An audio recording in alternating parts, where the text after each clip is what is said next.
শোনেন, কোনদিন যদি দেখাতে পারেন, যদি কোনদিন দেখাতে পারেন একটা বাইক মিথ্যা মালার বলতে বললো নয়, একটা বাইক দেখান, দেখান।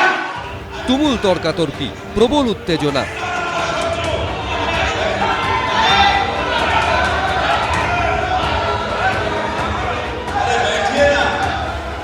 বাইরে শীতের আমেজ থাকলেও বৃহস্পতিবার কলকাতা পুরসভার আবহাওয়া ছিল উত্তপ্ত। ঘটনার সূত্রপাত তৃণমূল কাউন্সিলর অরূপ চক্রবর্তীর একটি নিন্দা প্রস্তাবকে কেন্দ্র করে।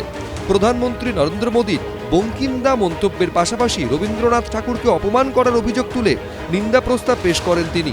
এ নিয়ে সবশেষে বক্তব্য রাখেন মেয়র ফিরহাদ হাকিম।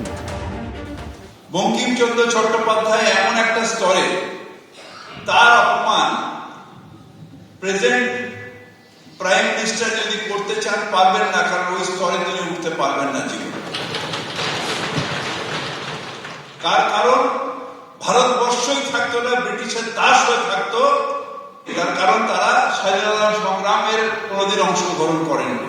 বন্দে মাতরম বলে হাজার হাজার ছেলে স্বাধীনতার সংগ্রামে, যারা স্বাধীনতার সংগ্রামী তারা প্রাণ দিয়েছেন, সেই যে অনুভব, সেই যে অনুভূতি, সেটাই এদের মধ্যে থাকার কথা নয়। তাই বঙ্কিমদা কথা বলতে পারেন, তাই কোনদিন হয়তো রবিদা বলে দেবেন। ফিরহাদ হাকিমের বক্তব্য রাখার সময় পাল্টা নিজের আসন ছেড়ে উঠে তার বিরুদ্ধে সুর চড়ান বিজেপি কাউন্সিলর সজল ঘোষ।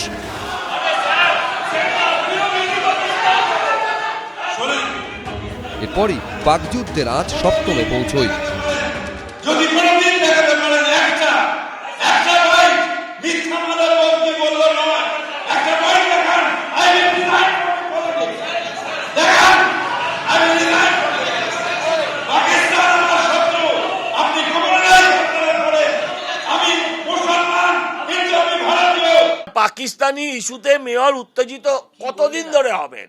আর উনি নিজেই মিনি পাকিস্তান বলেছিলেন। ইনি আজকে চিৎকার করলেন যে দেখাতে পারলে উনি রিজাইন করবেন, আমি নিশ্চয়ই দেখিয়ে দেবো।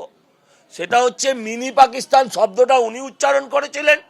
এই কর্পোরেশনের মেয়র তিনি কি করে বলতে পারেন যে অর্ধেক বাংলার মানুষ উর্দুতে কথা বলবেন? তিনি কি করে দাওয়াতে ইসলাম দিয়ে বলতে পারেন যে হিন্দু গর্ভে জন্মানো সেটা দুর্ভাগ্যের বিষয়? পরিস্থিতি এমন জায়গায় পৌঁছয় যে তৃণমূল কাউন্সিলর মহেশ শর্মার মন্তব্যে অসন্তুষ্ট হয়ে নিজের আসন ছেড়ে তার দিকে তেড়ে যান বিজেপি কাউন্সিলর মীনা দেবী পুরোহিত।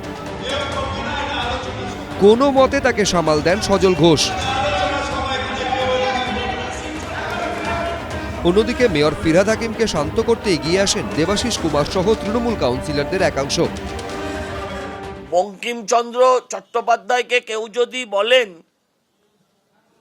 দাদা, কাকা, নিশ্চয়ই আমরা বাঙালি হিসেবে তাতে খুব একটা সন্তুষ্ট হই না, কিন্তু মাথায় রাখতে হবে যিনি বলছেন তিনি বাংলার মানুষ নয়। বাঙালির প্রত্যেককে আমরা সম্মান করি দাদা বলে। মাস্টার দাদা, সৌরভ গাঙ্গুলিও দাদা, কিন্তু এটাও দিনের শেষে বিশ্বাস করি যে এটা বাঙালির জন্য খুব একটা মঙ্গলজনক নয়। কথাটা এটা ইচ্ছাকৃত নয়, কিন্তু ইচ্ছাকৃত তো এটা যিনি বন্দে মাতারাম গানটা নিজে গাইতে পারেন না, মমতা বন্দ্যোপাধ্যায়। যারা স্বাধীনতা সংগ্রামে নেতৃত্ব দিয়েছে তারা বাঙালি। সেই বাঙালির অস্মিতাকে যখন আঘাত করা হয়, তার বিরুদ্ধে যখন নিন্দা প্রস্তাব রেখেছি, দুর্ভাগ্যজনকভাবে যারা নিজেদের মেরুদণ্ড বহিরাগত জমিদারদের কাছে বিক্রি করেছে, সেই বিজেপি নেতারা যারা নিজেরাও ছোটবেলা ছাত্র রাজনীতি করতে গিয়ে বন্দে মাতরম স্লোগান দিত, সেই বন্দে মাতরমকে যখন নিষিদ্ধ করে দিয়েছে, সেই নিন্দা প্রস্তাবে পর্যন্ত তারা সহমত হতে পারেন না। যারা নিজের জাতির সাথে বেইমানি করেন তারা বিজেপি হন। আক্রমণ পাল্টা আক্রমণের মাঝে পরিস্থিতি সামাল দিতে বাধ্য হয়ে পুরসভার চেয়ারপারসন মালা রায় তৃণমূল কাউন্সিলর অসীম বসুকে গান গাইতে বলেন। আমি বাংলাকে ভালোবাসি, আমি তাই হাত ধরে সারা পৃথিবী মানুষের কাছে আসি।